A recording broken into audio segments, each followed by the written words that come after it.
Welcome to PGurus channel. I'm your host Sri Iyer. It's one of those rare instances when the professor is late to his own class.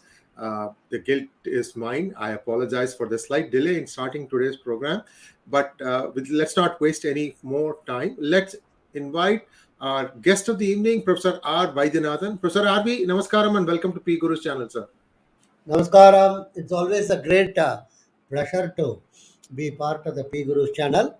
And as I always mention, you forgot to tell the audience that they should, subscribe and they should join. And also they should, you were earlier telling they should press the like button so that Yes. there would be quite a number of new people joining. Am I right? No, this is my way of kind of, easing into a conversation with you, Professor. So, Okay. viewers, last month was fantastic for us, and we are hoping to repeat that this month. There were only 28 days last month, but we did extremely well. We added a lot of subscribers, and I'm hoping that this month is going to be no different. So, if you know of your friends who are watching this program but have not subscribed yet, please tell them to subscribe to our channel. Also, like this program because Professor RV is going to take a look at the root cause of the problem. Why is it that students from India are going all over the world to study? What is it that is wrong with India's own education system? You see that, you hear and you read that many colleges are closing down because of lack of students. So, what is the disconnect here? And since he has been an academician for a long time in one of the most prestigious institutes, you've also been the Best Professor Award. I can go on and on. Professor RV is the best person suited to look at this problem in a more critical way, because it's all great to say that we will not leave any Indian behind, but at the same time, if you have 20,000 students have to be evacuated, that takes a huge amount of work. The whole nation has just been watching with bated breath what is happening. Professor RV, I've said enough about today's topic, sir. I will leave it over to you. Take it away, sir. Thank you very much for the kind introduction, and thanks to all the audience from different parts of the world. So, for those who are in India, it is good evening. Those who are otherwise, it could be good morning or good afternoon. And very thanks to all of you. Now, today there is a major issue that we should focus on evacuating all the Indian students from suddenly a country called Ukraine. I don't think many would have heard about it. Many might have to locate it in the map, but still, and it hits like a ton of bricks to know that some 18,000 students are studying in Ukraine. Quite a number of them medicine. Much of the statistics was not even known to many people, and quite a number of Indians are doing abroad. Then people normally remember about US or UK or something like that. But UK, as in Ukraine, has also become a very popular destination. Is not known, and there is a usual, the propaganda by the opposition that the government is not doing enough, and government telling that we are doing all that is possible. One angle, of course, the substantial number of students might not have what we call accepted the suggestion of the government to come back, advisory as it is called, quite a number of weeks before. And normally in India, advisories are not followed or accepted. If I give an advisory that do not copy an exam, nobody is going to care about it.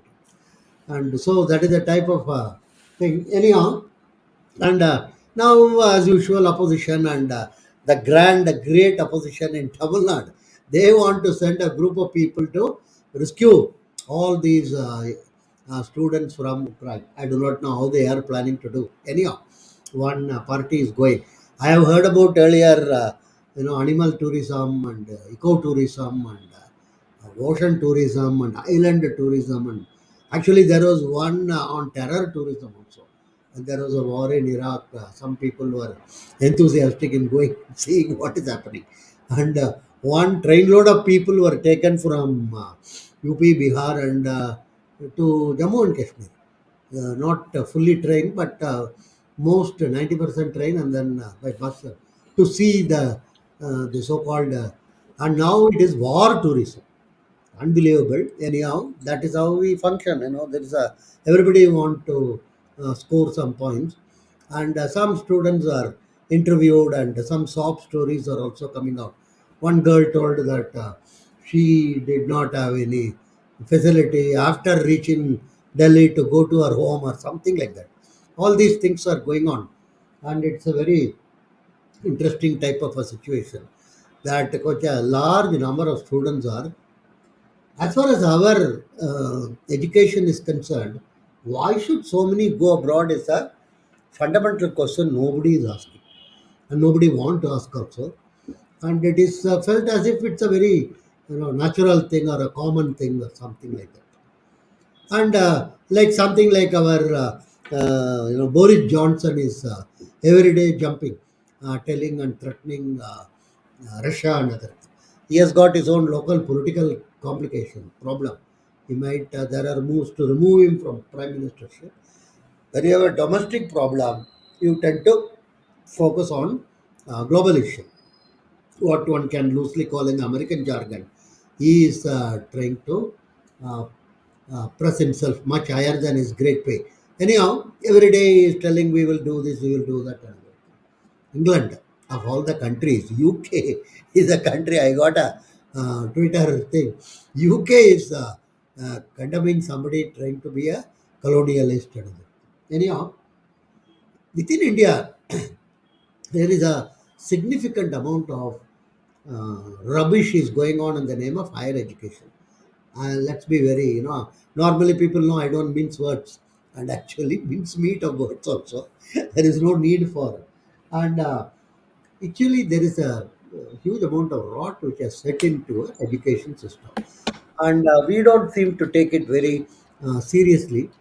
And globally, if you look at Europe or US and other things, something like 11 to 12% of the students after completing their higher schools only go to higher studies after high school in terms of your undergrad. They call it undergraduate or graduate. And we call it in terms of graduation and not more. Here, my hunch is in some states it is as high as 40%. Huge number of people after school would like to pursue some sort of BA arts, literature and what do you call your sociology, history.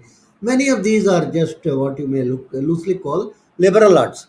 At the end of it, job prospects are not significant. Other than that, there are many students who would like to go to engineering and medical or law, journalism, etc. In those days, of course, engineering was a very tough thing and it was very difficult actually. And somewhere in the earlier part of the century, huge number of engineering colleges cropped up. And I used to jokingly say, for every pin code, there is an engineering college which has come up. And many of them are started by people who are either politicians or their relatives with the land as a primary thing. If you have some 50 acres of land, you start an engineering college and you start some departments, you don't have adequate number of faculty. And some of them, you even started what you call the MBA management within the engineering colleges. And all this AICT used to have a peculiar type of rules and regulations. They used to come and inspect.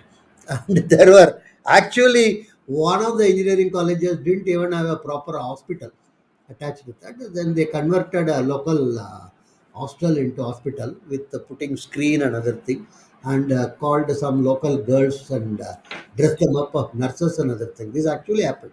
And one person came to me, I myself personally, and told, can I borrow some books from your? Yeah, in those days I was sitting in my chamber and all around me there were books, used, unused, never used, never to be used. All sorts of books were there. And I asked him why. He says some 750 or some number he told. I don't recall. 700 books are required to be shown if I have to be getting the accreditation or what you call approval from the AICT. I was shocked actually. He was running a what he used to jokingly called a this MBA institution. And that used to be very, very common. Engineering and engineering colleges, some of the private, if you go, you would have found quite a number of people from other states, actually. That is states like Bihar, UP, Jharkhand, and so many states, they used to come. And there are agents for that, believe me, who bring these people.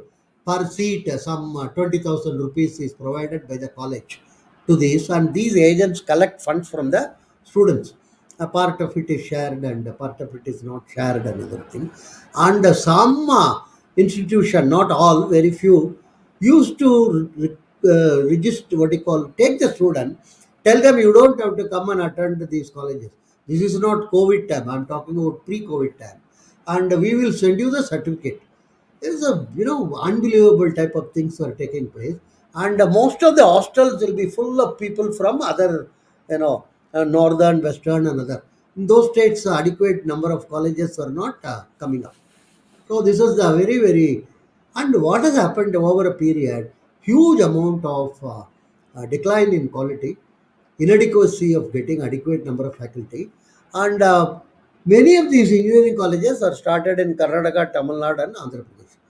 And actually, there used to be a criticism against Arjun Singh. He is no more.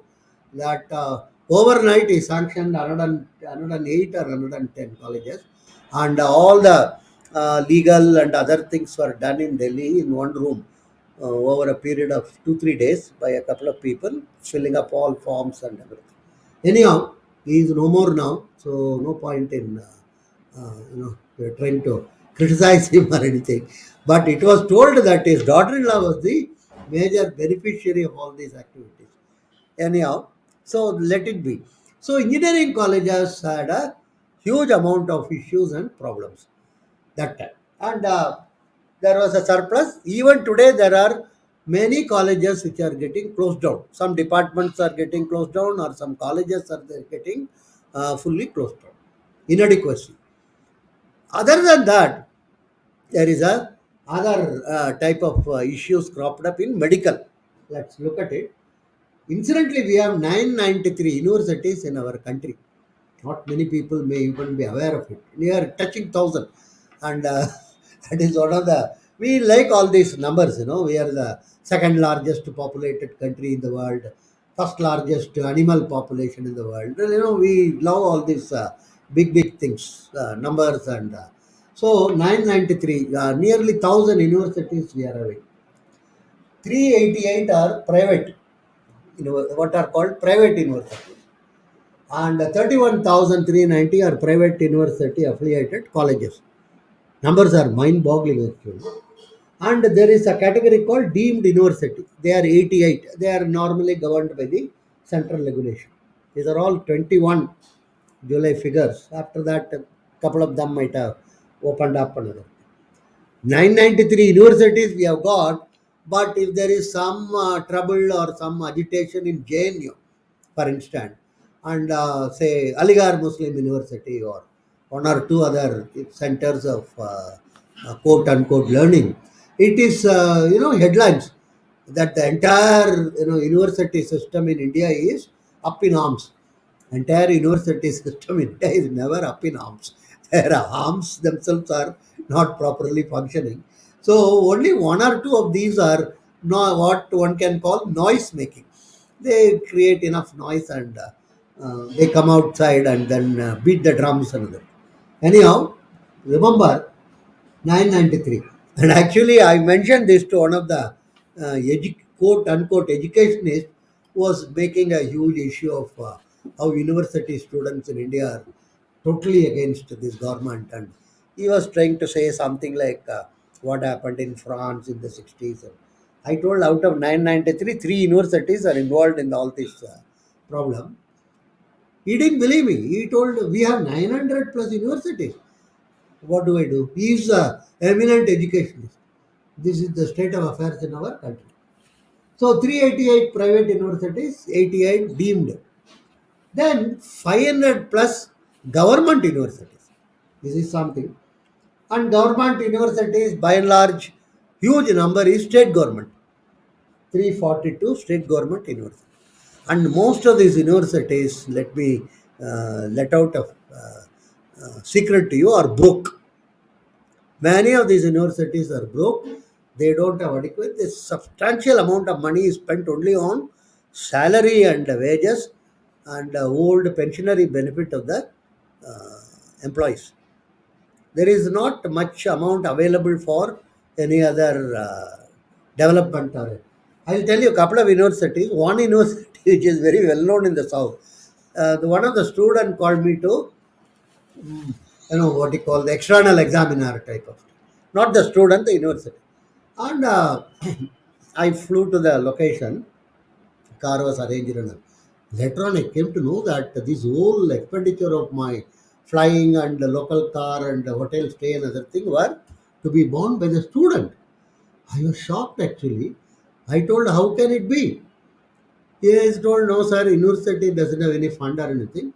If they are interested, they should organize. I told, rubbish. I told, no, don't. I won't take any of this amount. I have got enough projects in which I can write it off. That's not the issue. But this is the state of affairs of many of the universities. They don't simply have funds to, and there is no question of carrying on major research and other things. Some of their faculty I know have good papers. They publish it in international conferences. They are not able to travel because the university doesn't have adequate amount of funds. So this is the, so 340 state government universities are there, and most of these universities the governor is supposed to be the authority, and we will come to that. Appointment of vice chancellor in all these universities is based on two C's: cash and caste. Very simple. Nothing else will. CC. These two C's are the major capital C cancerous growth in our system. Actually, you many of the universities, well-run states, it is ranging from 2 crore to 30 crore to get appointed as a vice chancellor. Take my word for it. It is shared by all.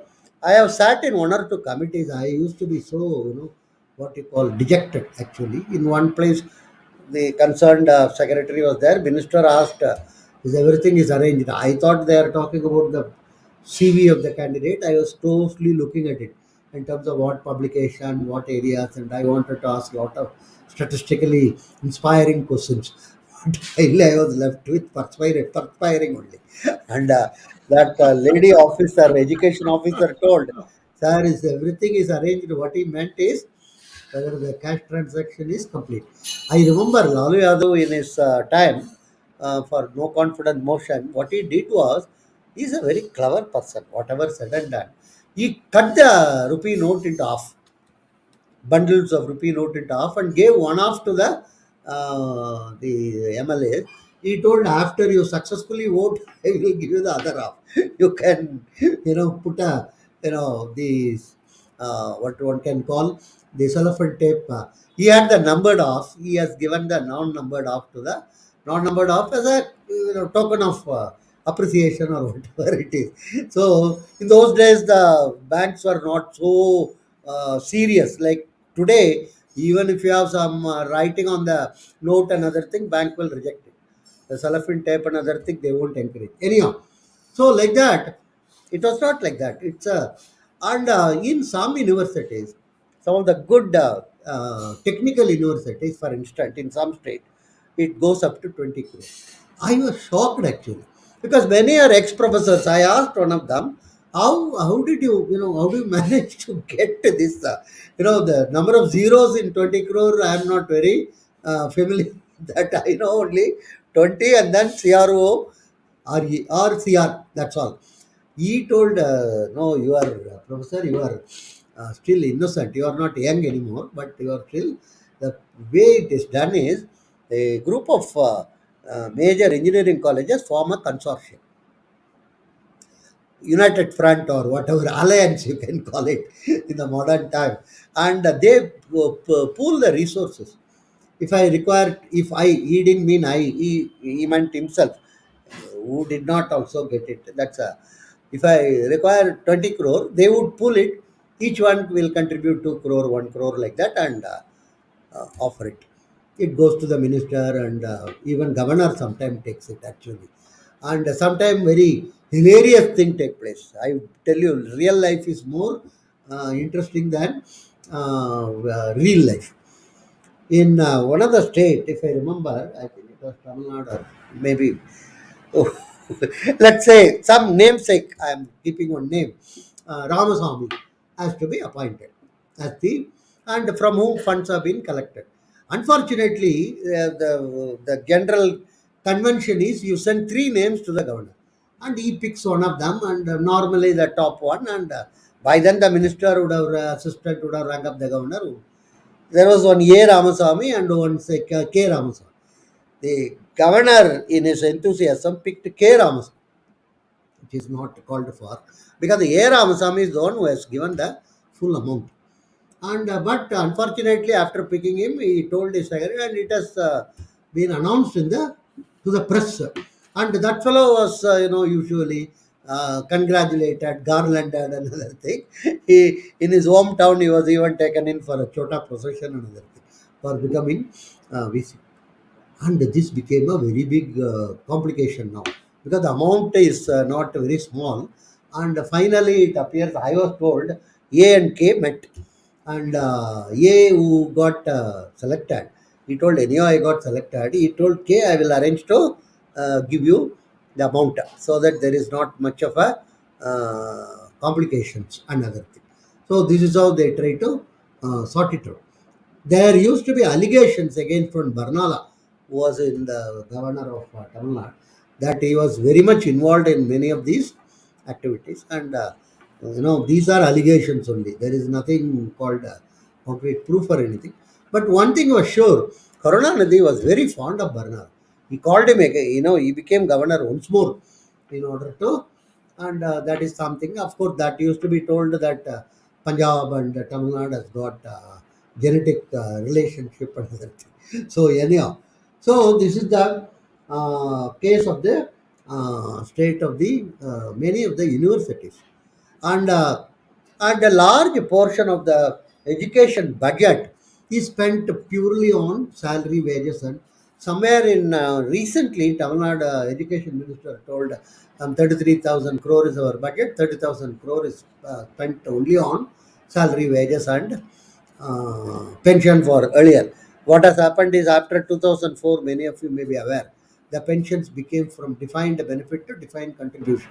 In other words, it is no more based on the number of years of service. That is one type of a issue in terms of and corruption is unbelievable actually. Every placement in the university is based upon corrupt practices, and there are few institutions of higher learning which are still running based upon significant amount of quality and you know, research seriousness and other thing. But government is very not very happy about it. Let me tell you one interesting thing. Whichever government, it doesn't matter, NDA, UPA, KPA, anything. When any institution or any system runs very smoothly and successfully, they don't like it. They hate it, actually. If something runs successfully, they feel that there is something wrong about it. One is they will not, if they do not know anything about it, it will be successful. Like your IT industry in the 90s, most of the government people were not clear about what is happening actually in this industry. They were all, many of these ministers and MLAs are not well versed about some of these things. So, since they did not know what was happening very closely, the industry was very successful and it was carrying on its activities, and these fellows are not able to interfere and other things. So similarly, any, for instance, IITs or IIMs or many of the other private universities which are doing well, government is very unhappy about. So in India, some of you might have understood earlier also I told, two important people changed the course of history of the country, which is not recognized properly in our country. One is Potti Sriramulu, 1952. He fasted to have a separate state of for Telugus, and he died actually. Actually he died. He's one of the, I think, only politician who fasted and then died. Because other politician normally will fast from breakfast to lunch or something like that, or they may say fast unto death, whose death they will never tell it properly, and go away. But this man actually fasted and died. It created so much amount of violence. And finally, Nehru agreed. 1956, we formed this linguistic-based states. Maharashtra, Gujarat, then Tamil Nadu and Andhra Pradesh. All these things were uh, going on, and that Potti Sriramulu's contribution. And very curiously, interestingly, or amazingly, the state which he formed after fasting unto death based on language, that state itself is split into two today. That is the basis of linguistic formation of state, and that disproved the theory that language unites people. Just like your Bangladesh disproved the theory that religion unites people. So that is one type of a person. He was a genuine Gandhian. He was good intention. He thought that every language will flourish, all will join hands, and what ultimately resulted is only animosity between the people of political leaders of different states, not ordinary people. So that is a thing. But other one, the second character in India, most important is Vishwanath Prasad. He overnight announced this OBC reservation. In India, when we formed our Samasthanams were merged and other thing, constitution was formed. And India is not a federation of states as it is claimed by the current DMK government, which is the most absurd claim actually. It's not a federation of states. It is a center which created all these states in terms of Tamil Nadu or Andhra or anything. It's not, and the center can add territories to states. It can subtract territories. For instance, in US, the federal government cannot subtract territory of Texas or subtract territory of any other state. There will be a. It's not possible. There you can call it in terms of federation of state. Here it is central forming the state. New states can be formed. Jharkhand was formed, Uttarakhand was formed, and similarly, state territories can be reorganized. New states can be added. Sikkim was added. Anyhow, after that time, uh, consideration was given for what are known as SC/ST, listed communities. They were called. They were put in a schedule, so they are also called many times scheduled caste and scheduled tribe. 15% was for scheduled caste and 7.5% for the scheduled tribe. And this was supposed to be for 10 years in the original constitution, agreed by all. And Ambedkar was not even enthusiastic about having 10 year, but he told 10 year is okay. And after that, every 10 year it has got extended till 2021. I don't think it is ever going to be stopped. That is one part of the story. And during the JP Narayan movement and other thing, there is a clamor by all these quote unquote socialist parties. Socialist parties primarily in those days was that of this Lalu Prasad as well as Malayam Singh. These two are the major groupings of claiming themselves to be. They are all original offshoot of the Praja Socialist Party, Samyukta Socialist Party, and this is all the children of the original Ram Manohar Lohia. They are, if you ask me in simple term, they are the largest disruptionist of Indian political system. And they have always succeeded. They were anti-Congress, they were anti, and they identified. Ramanavar Lohia was the first one to identify as caste as a very major weapon to use in India, which communists did not agree. Communists were talking about class and class struggle and other things. They told we should transcend caste. And Ramanavar Lohia thought, and this caste is the primordial and primary thing. So we should. So he mobilized what is loosely called other backward caste, and his offshoots are all of them. This Thakur in Karpuri Thakur in Bihar, and Lalu Yadav, and they are all spiritually disciples of Manohar Lohia. So they clamored and they had a committee constituted, a commission with Mandal as the chief, as known as Mandal Commission. They went around trying to collect some caste information. Nothing is available. The last caste census in India was done in 1931. Take my word for it. After that, nobody knows what is the population of OBCs in different states or different categories. 1931 was the last caste census. 1941, Second World War, no caste census, no census was properly done. And 1951 onwards, we are not collecting any caste data at all because Nehru declared that we have become a casteless society. Many of these are announced actually.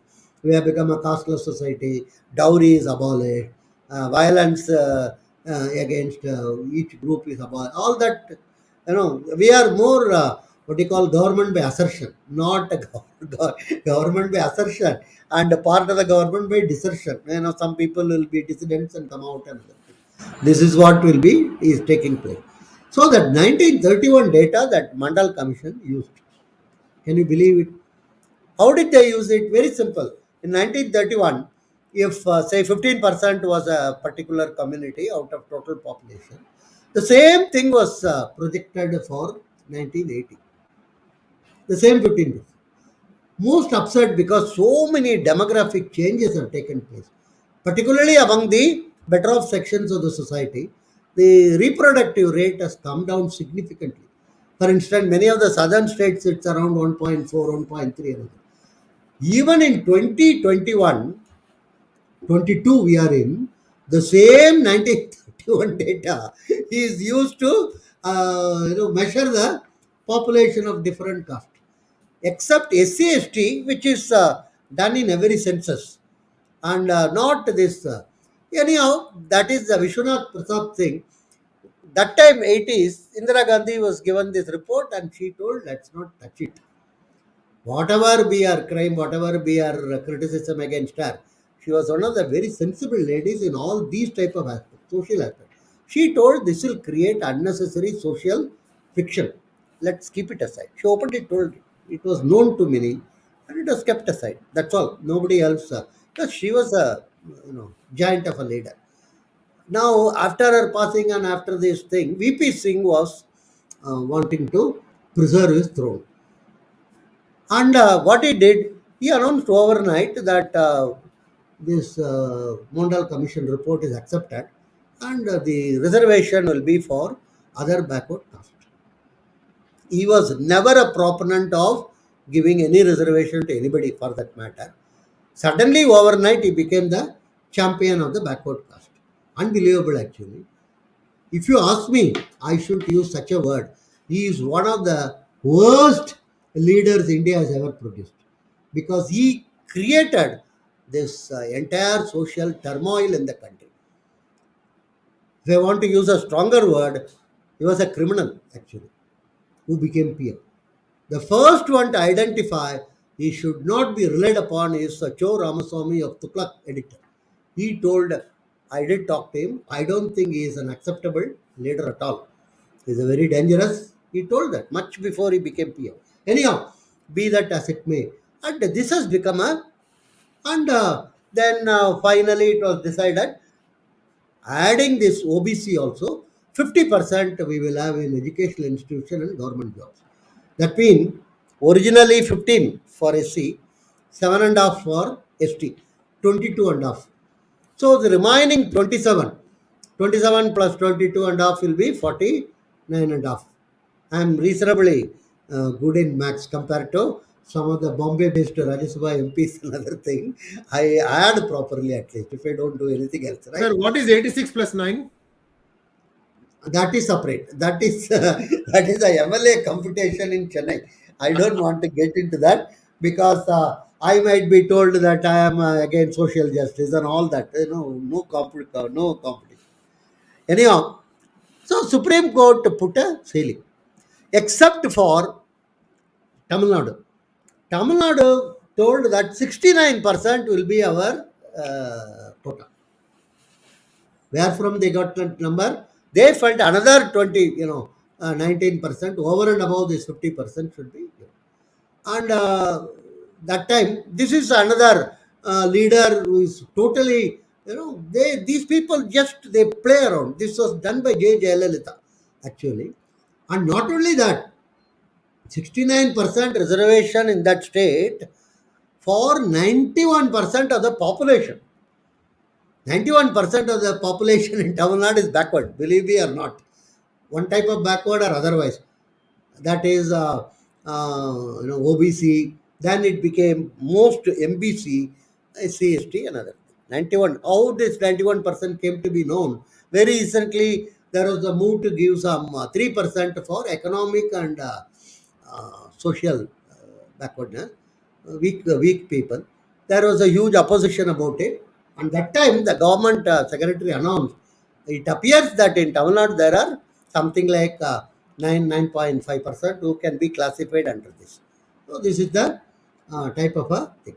And this 69% was put into Schedule 9, which is not supposed to be questioned in court. The Schedule 9 is the draconian schedule where you can put anything inside that, then it is not justifiable. But later on, the court told even Schedule 9, they are in a position to question it as long as the basic structure of the constitution is violated. That is the situation. And so many other states very recently have come out. Maharashtra told went up to 81%. Marathas are all backward. Then the Supreme Court rejected it. One doesn't know whether they rejected telling that state government cannot take a decision on this or in principle. That is a very dicey thing. Many other states have come out today, which is 75%, 80%. And of course, one should not, one should recollect during M.G. Ramachandran time, every community was called by Ramachandran and MGR asked what percentage. Finally, found out that the population of Tamil Nadu is more than 180%. If you add all these claims of various communities. Anyhow, now Supreme Court is another, if you ask me, irresponsible organization in the country. I am telling it with all my might. PGurus might be taken to task another thing, but they can always say the opinion expressed in the channel of that of individuals only and not that of PGurus. Totally irresponsible, totally not connected to the actual issues is Supreme Court. They spend time on the height of Dahi. Can you beat that? How much should be the height of Dahi in Parel? And how much the midriff of the bar dancers in Bombay can be, Mumbai, sorry, can be revealed. These are the items they take it. Burning issues are this issue of 69%, issue of 50% even, and issue of 7 states having Hindus as minorities. And they have always been telling that you must decide one way or other whether we are majority. Because in Kashmir Valley, if there are 3 Hindus walking around, and they are told you are majority community because you are majority in somewhere else. So Supreme Court is keep that in pending. These are all pending. Today, major issue for Supreme Court is whether Ukraine should stop the war with Russia, as if they are going to listen to Supreme Court of India has told we should stop the war, and next hour they are going to. And the other issue is marital rape. They are totally on TPR. Supreme Court, I treat it, I tell they are like item girls in Bollywood. They just want to, dance and get some name and fame. Very unfortunately, there is no heroine at all in this film. There are only these people. It's a terrible institution it has become, which is not concerned about burning issues of people. So this is going on. This 69% in Tamil Nadu and various other states and others. And this is created a havoc in the system. How has it created a havoc is 50% is to be was introduced and it is to be followed by every institution. Originally, IITs and IIMs were exempt from technical and scientific institutions were excluded from reservation.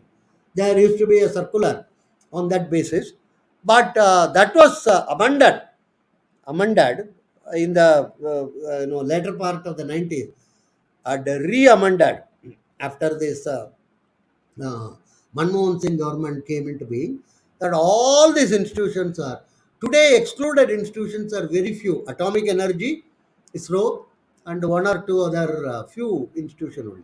TFR, I think, is, according to my understanding, is excluded. All others are included. So IITs also must have 50% of its student. Not only student, now it is for the faculty also. The government is insisting. Originally, what happened was they were not so much clear about this 50%. So 50% stock at any point of time, 50%, 49.5% of your students should be SC, ST, and OBC. So some of them fail, for instance. If out of originally institution taking 200 students, out of that something of the order of 100, roughly I'm telling about, will be belonging to this category.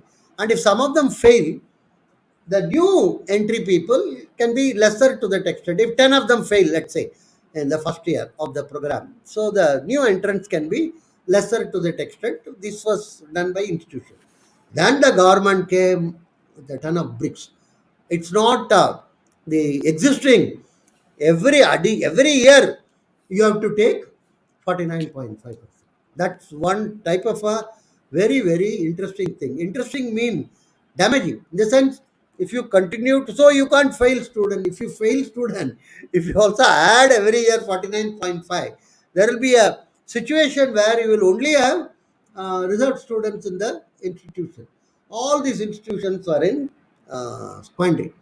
The second type of a problem was, even if a person belonging to other backward caste or SC, he is having excellent marks, excellent rating, and he could enter as a general category student.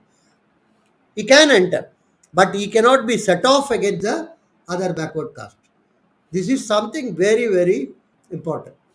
In the sense, I have interviewed many candidates who are very good actually, who could be classified as in the general category, and correspondingly their OBC numbers can be reduced. The government told no, can't do that. You have to take these in the general category only, and the 49.5 has to be filled up separately. This is very, very interesting, anomalous also, because if you look at the medical seat, for instance, as an example, okay, I provided in my book, Caste Social Capital, last, pre-pandemic, and top 100 ranks of medical students, all of them are OBC except perhaps one or two. Let me repeat it. Top 100 ranks in Tamil Nadu OBC, sorry, medical seats are all OBC. But you cannot treat them as OBC because they belong to the ranking, so they will be treated as anybody else. This is extraordinarily anomalous situation, wherein what is happening is uh, the institutions are tied up on all sides, on all front. Basically, it's a it's vote. Democracy So, mean one man, one vote, one woman also one vote. So OBCs are the current buzzword. Appeasement of OBCs is the major thing in order to get your votes, because, as I always argue, aggregation of OBCs is taking place today. Not many people know there are nearly 400 subcaste of Jats in India. 400 subcaste of Jats and some 60 subcaste of Tevas.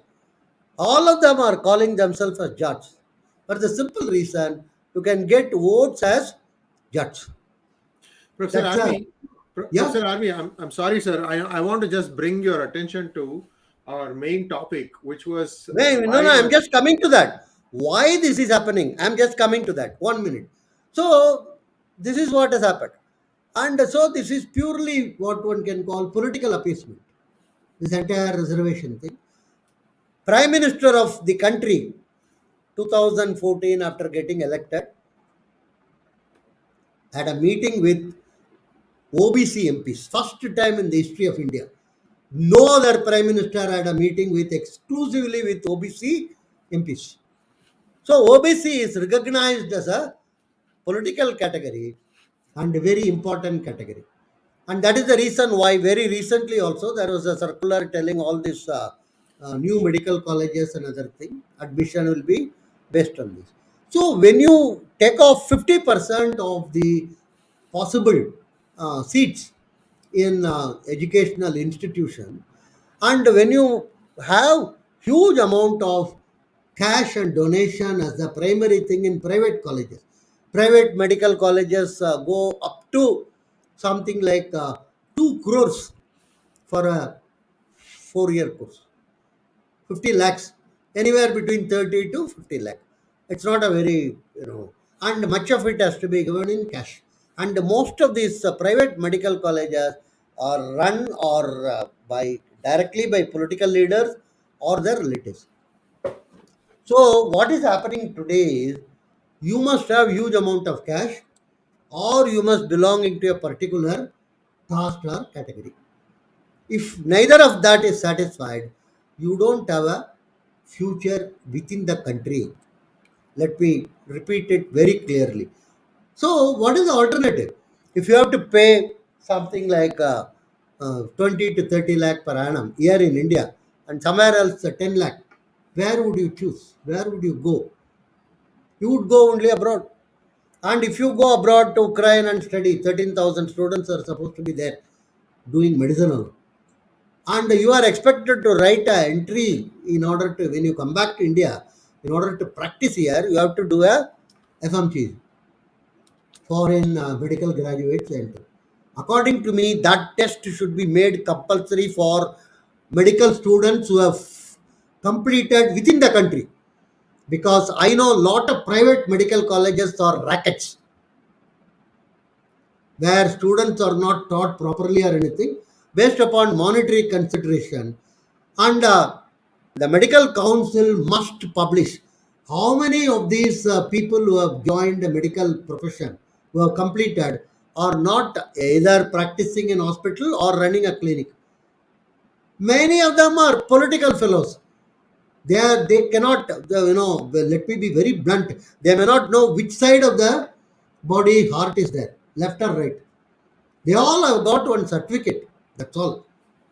So the domestic medical student must also undergo that test before start practicing. So there is a huge amount, but now they are creating, number of medical colleges in Tamil Nadu has doubled.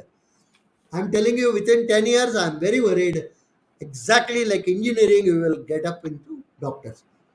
There will be huge number of doctors, and already the doctor population proportion wise, India is very high actually. Quite a number of doctors have to go to interiors, or many of them who are not having adequate money to set up clinic and other thing. And so you have to go and do some MD and further higher levels, and this is what is happening. So education is completely destroyed deliberately by political leaders, by caste and cash. And I don't see any immediate reversal of this. The caste point from the simple point of view of vote bank politics. You announce this is, and within that there is a sub caste and other phenomena also. For instance, in Tamil Nadu there is a 10.5 reservation percent announced for subgroup of veneers in order to pacify them before the polls. So this is taking us nowhere, and this has got nothing to do with social justice. Let me be very blunt and clear.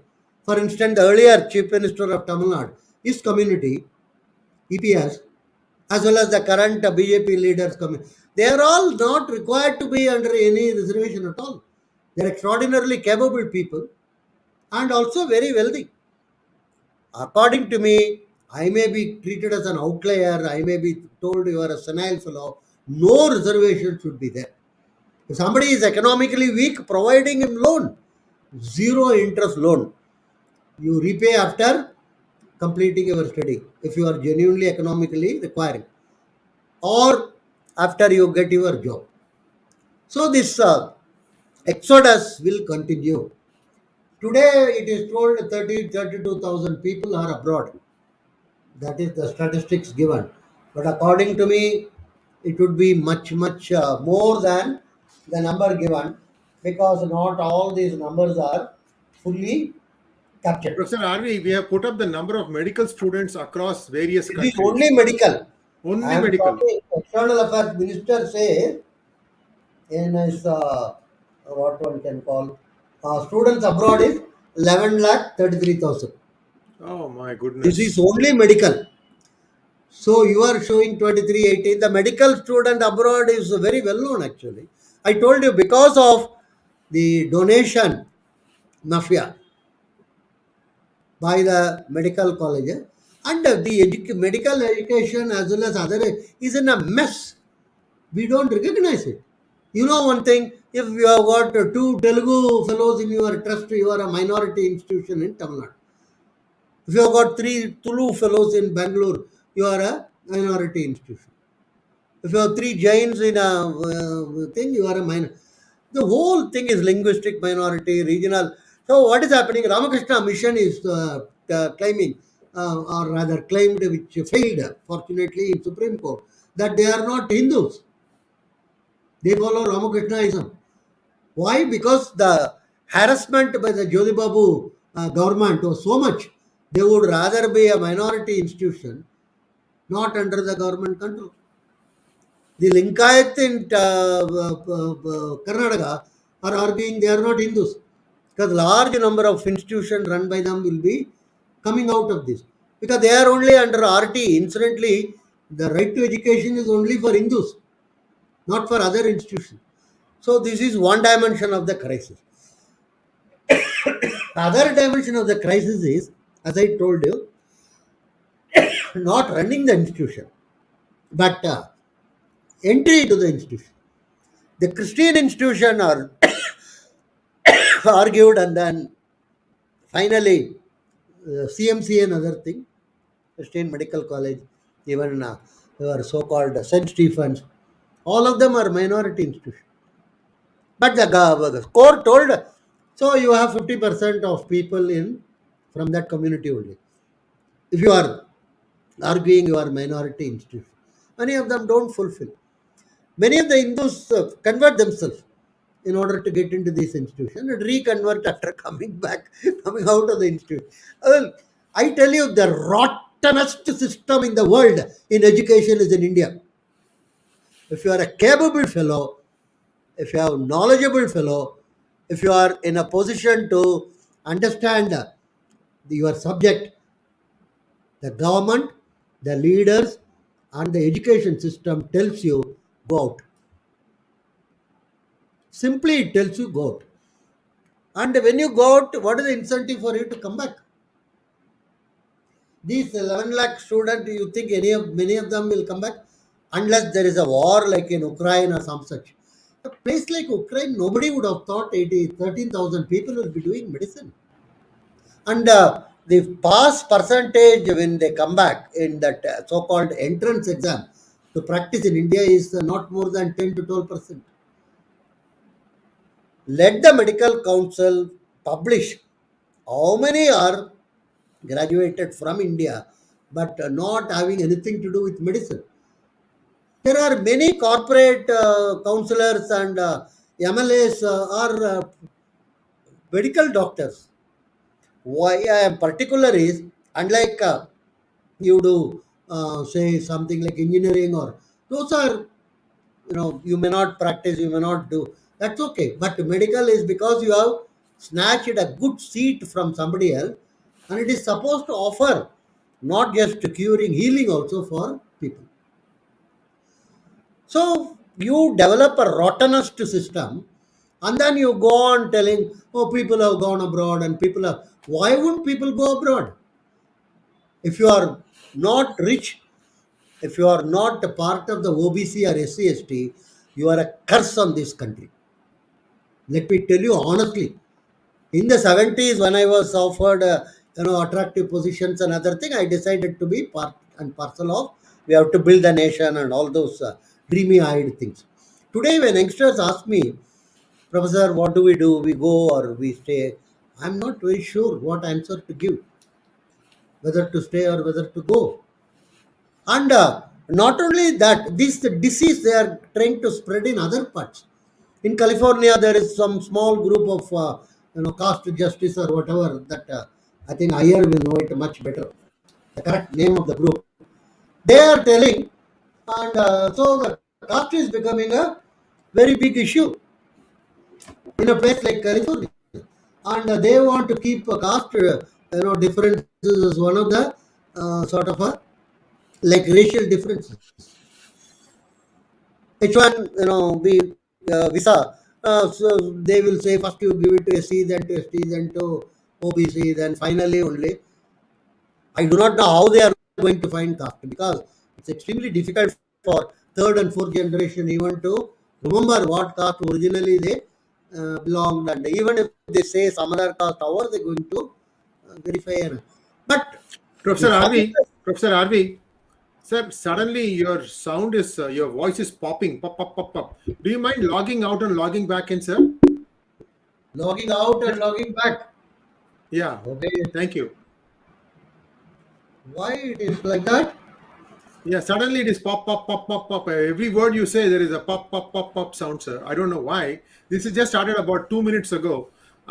Just One try minute. I logging will out and leave. log. Yeah, thank you. Viewers, this is a very interesting conversation, fascinating, and Professor is spot on.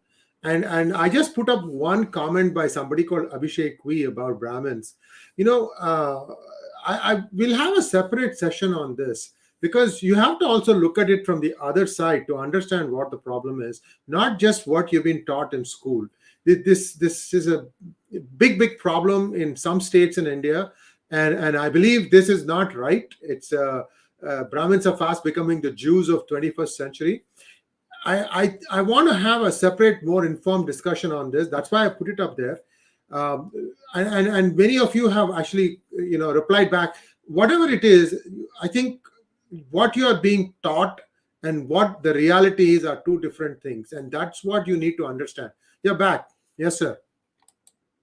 Better voice. Yes, sir. Much better, sir. Much better. Please continue. And what is the solution? I'll tell you. I have talked to many MPs. I've talked to some ministers also. I've talked to educational experts. Everybody agrees with what I am telling, but But they nobody won't says do it. nothing can be because most of their children are already abroad. You ask all the cabinet ministers in this country, how many of your children are abroad studying? Let the list be published. State ministers also same thing. They send their children to all, even to these so-called, what you call Long Island, tall mountain universities, because you study abroad. Like Kazakhstan, you go and study Uzbekistan. I don't know what type of medical thing they study there. Anyhow, there is supposed to be a test when you come back. But when these ministers' children come back, there is no test because they join politics. They become MPs.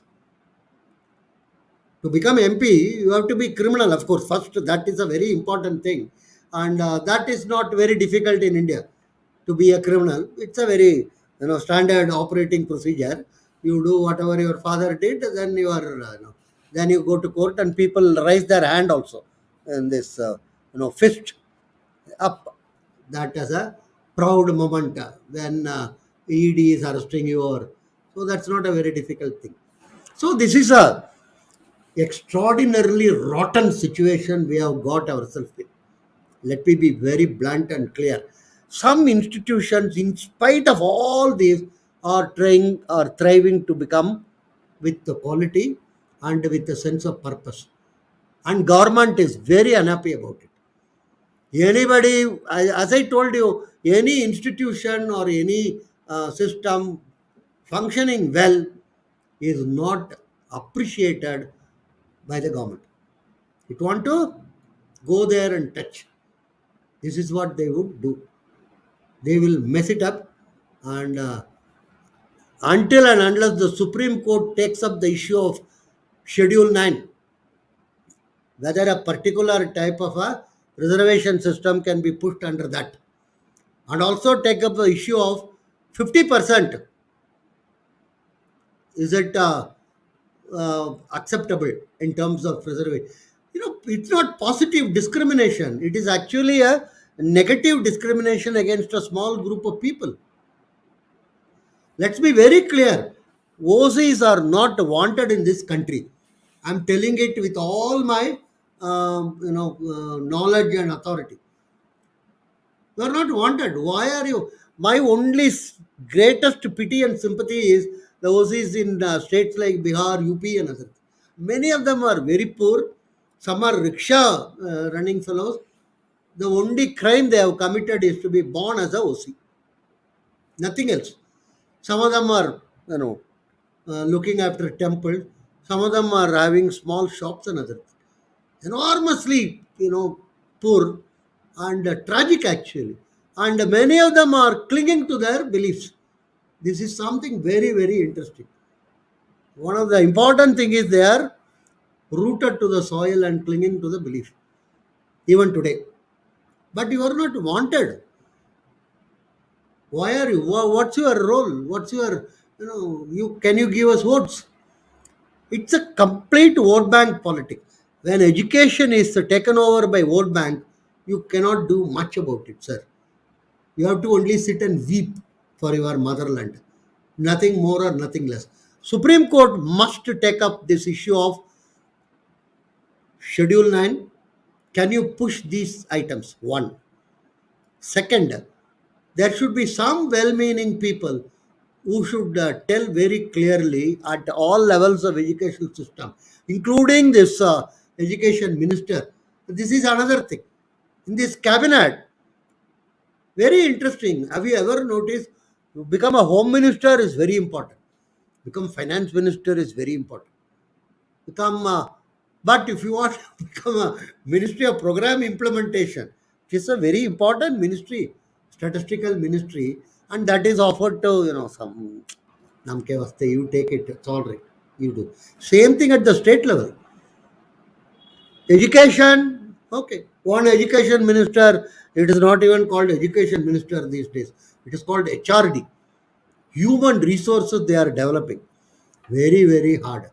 This man told openly that we have never changed even a single sentence out of the textbooks.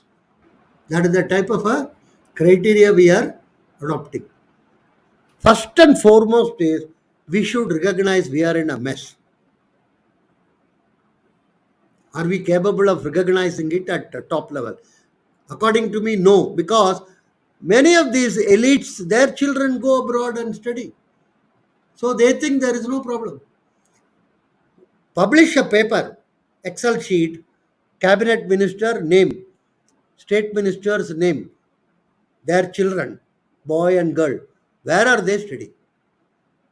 And if they are abroad, is it based upon paying payment seat or is it based upon some merit?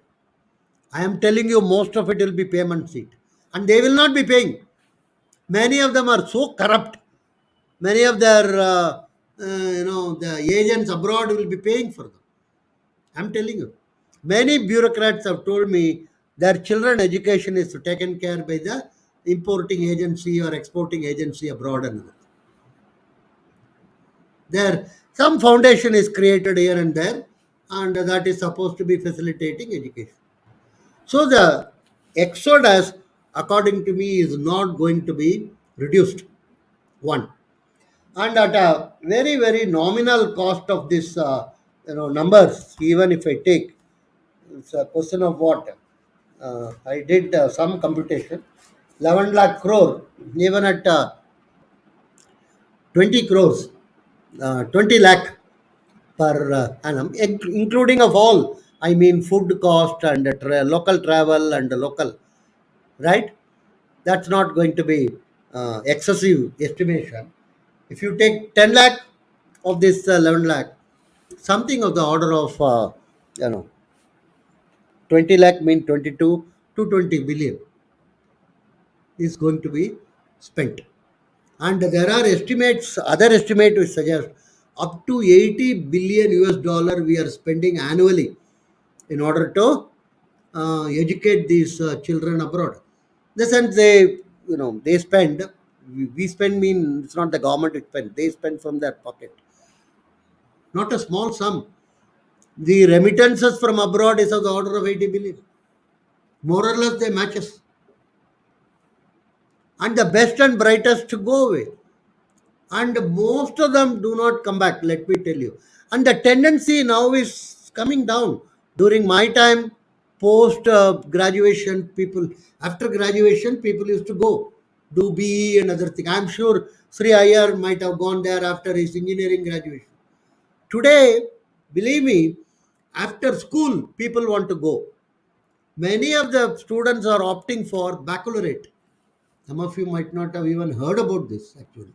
They are neither in CBSE nor in ICSE. There are many international schools which have sprouted all over the country. Some good, some bad, some average as usual. They offer you the London baccalaureate. And that is entry point for several higher institution, post school. So people sit for that SAT exam and other thing. So after school, people are leaving. Let me tell you one thing. As long as you treat OC as a curse of this country, this is not going to be solved. And if I tell this, people will smile and nobody wants to talk about it. I'm telling you. Who wants to talk about corruption? Will CII have a meeting and talk about corruption in this country? According to them, everything is hunky dory because everything is taken care by the lawyers and chartered accountants. In our country, two professions which are flourishing is lawyers and chartered accountants. And any society where these two professions are flourishing, that society is in decay. Let me tell it bluntly. Who should be flourishing? Musicians, artists, sculptors. Who will care about them? Today, you cannot walk even 15 feet without the help of a lawyer and a chartered accountant if you want to be in any activities. So they do not. CII or this FICCI is not going to have a meeting of. And this is another thing. And about the doctorate, somebody is asking, less said the better. I would not like to even go into that. That is why many people go abroad, do their doctorate, and they don't come back. They don't. And I am sure 80% won't come back. One is because the retail level corruption is very low abroad. Whatever said and done, the Western societies, retail level corruption is very low. What I mean is, if I want my land to be registered, if I want to get a motor vehicle license, if I want to get a water connection, if I want to get a power connection, here you have to pay for all these things. Either you pay or some agents will pay and collect from you. Contractor will pay. But not whatever said and done, most of the Western countries, as long as your papers are clean, you get your thing done. That's all. You don't have to pay anything extra. You may tip that fellow, out of your own enthusiasm or something. That's not different. So retail. So once they go abroad, they see the things are okay. Sea is blue to start with, and most of the seashores are getting cleaned up. By and large, people are helpful, and if you are capable, you are recognized. That is the reason why you have so many people of Indian origin in good positions in US. And not this. There is a book. Can you believe this? Where merit is considered as against social justice. Merit means discrimination. This is the book, and that is being preached. The worst state in India is Tamil Nadu, where if you talk merit, you are thrown out of a meeting actually. I told you, there is this case of 69%. One lawyer, Vijayan, went to argue that against that case. Supreme Court has not taken it up. Supreme Court is in deep slumber. The only thing is I can't even compare it with Kumbhakarn because he was supposed to be sleeping for 6 months and awake for 6 months. Supreme Court is sleeping for nearly 20 years now.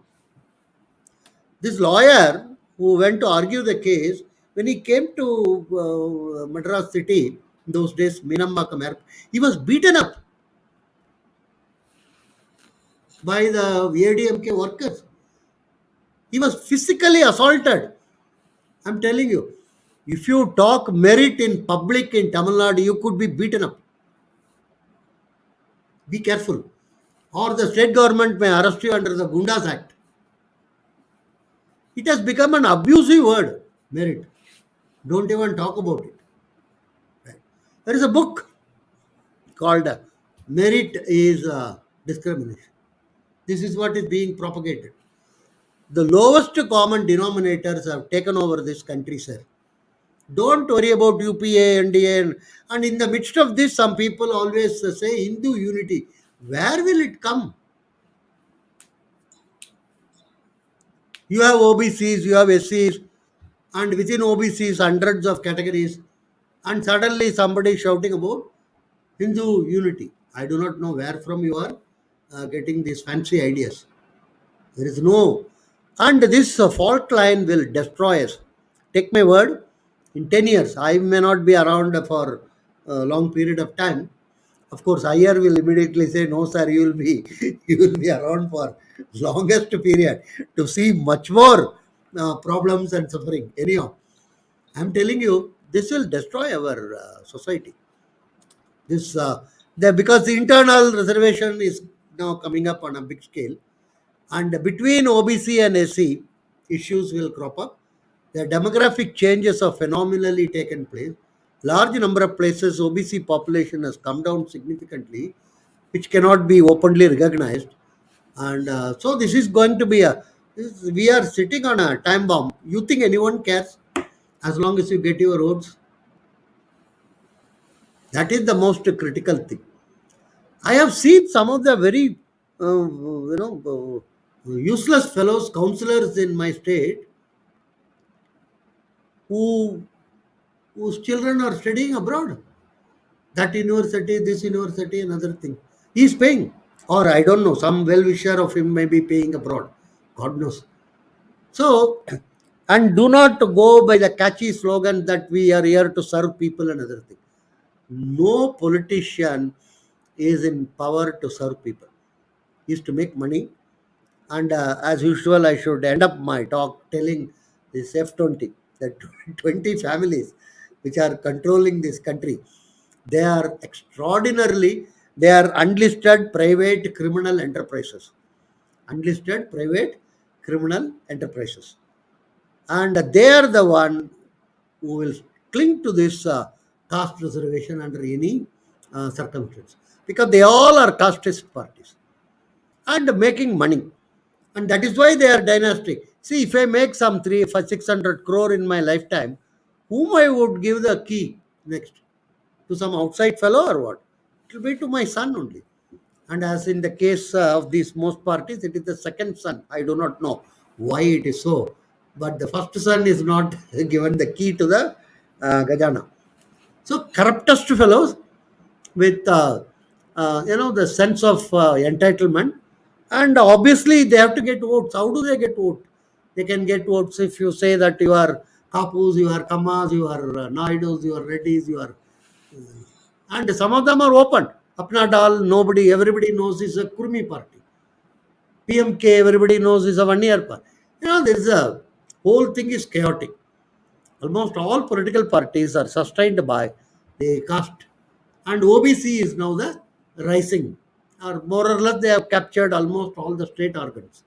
There is no doubt about it. As I told you, the PM addressed a meeting of specific category of MPs. Never happened in the history of independent India. So do not go by NDA, UPA, and all that PAPA and other things. Nothing will, right? So if you are very not economically well off, let me underline it, and if you do not belong to the correct caste, India doesn't want it. Thank you.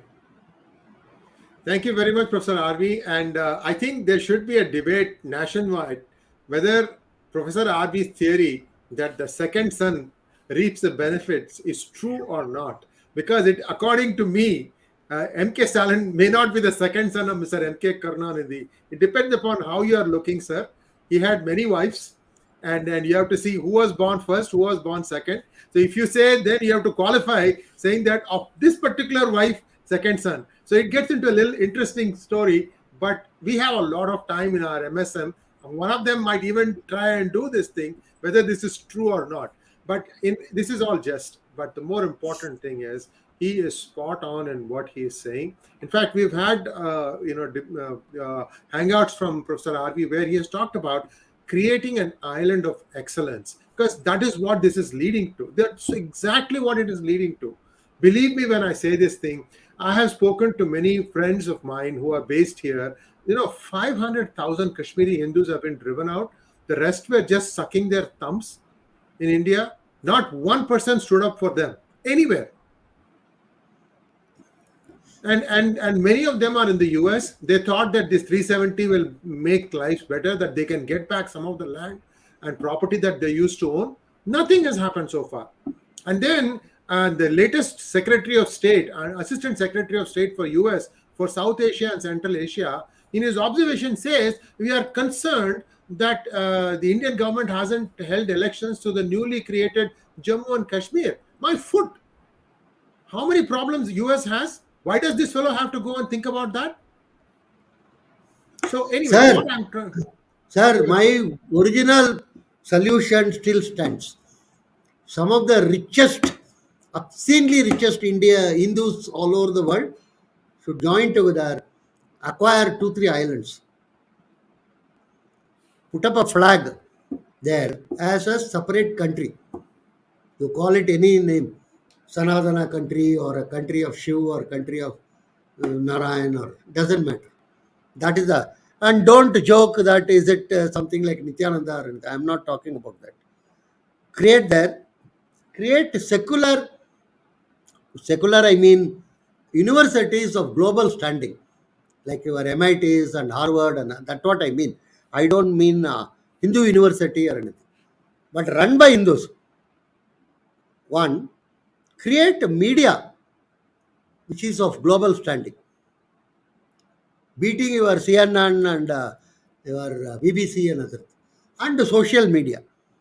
Media, control universities, and encourage all futuristic research. You can enter provided you have quote unquote merit. Otherwise, not. Visa will not be given to come into this country.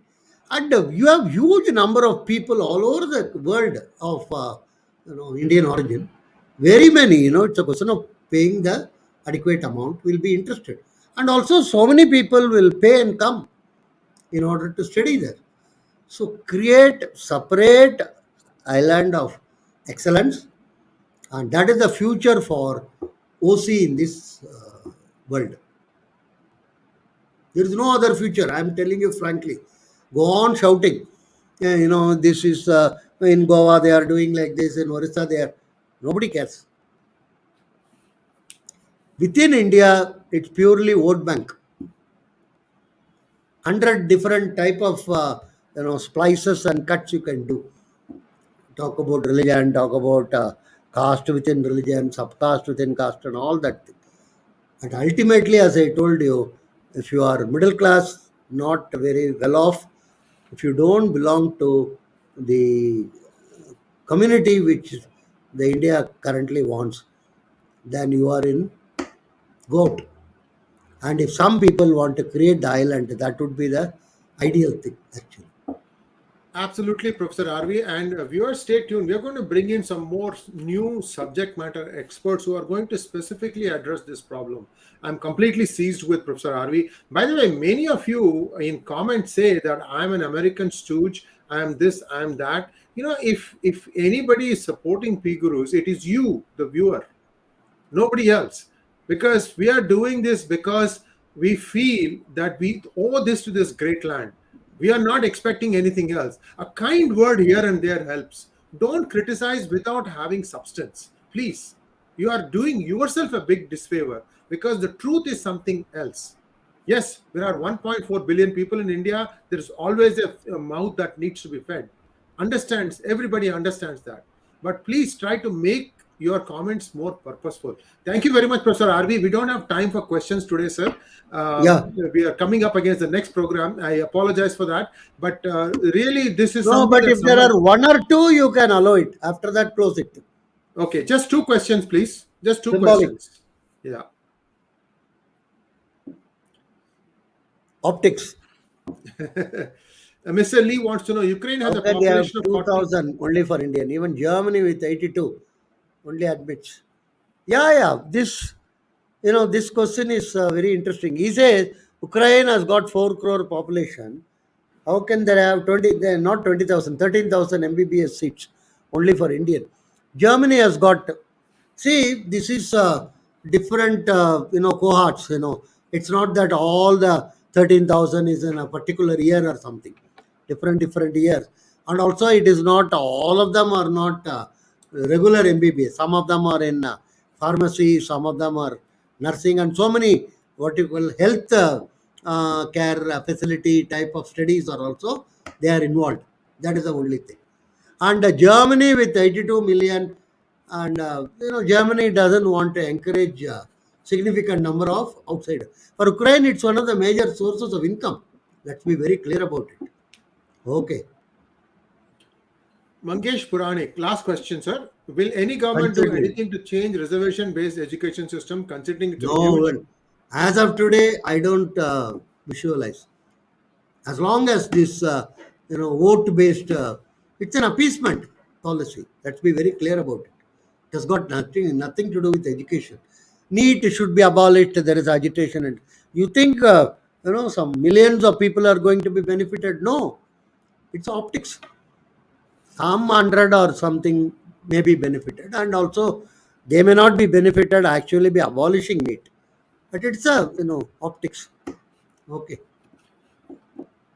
Last question. Don't put any more questions, please. More every Rajani year. Purandare. Where do you My think? relatives had to pay 40 lakhs to get in medical school and more every year. Where do you think money comes from? Who watches these people? Who certifies them? Well, that's what the lecture was about. That was totally about that only the lecture. Thank you. Thank you, Rajani Purandare. Thank you very much, Professor RV. I think we have to take a stock here about, what kind of comments are being put here. I think many of you understand that there is something called as organized thought. When you say something, right, you have to think it through how this is going to reflect. That's why I put that comment there, because I found it striking. It is not, please don't waste your time. This is an intellectual channel for intellectuals and by intellectuals. We are trying to raise your thought, to let you go above and beyond, to understand how the world is outside. India is not the world. And this is how it is, because especially since many of you are opting to go abroad, there is something that you need to understand, how you need to look at the world. That is what this attempt of this channel. Professor RV, thank you once again, sir, and we'll be back. I'm going to try and see. Professor RV was having some throat difficulties. That is why we couldn't have the program. By next week, you will know the UP results also. Yes, we're going to discuss that, because there is going to be a lot of things that are going to be happening from that. So we wait and we'll talk about that too. Thank you very much. Thank you very much. And thanks for joining. Thanks to the audience. Thanks a lot.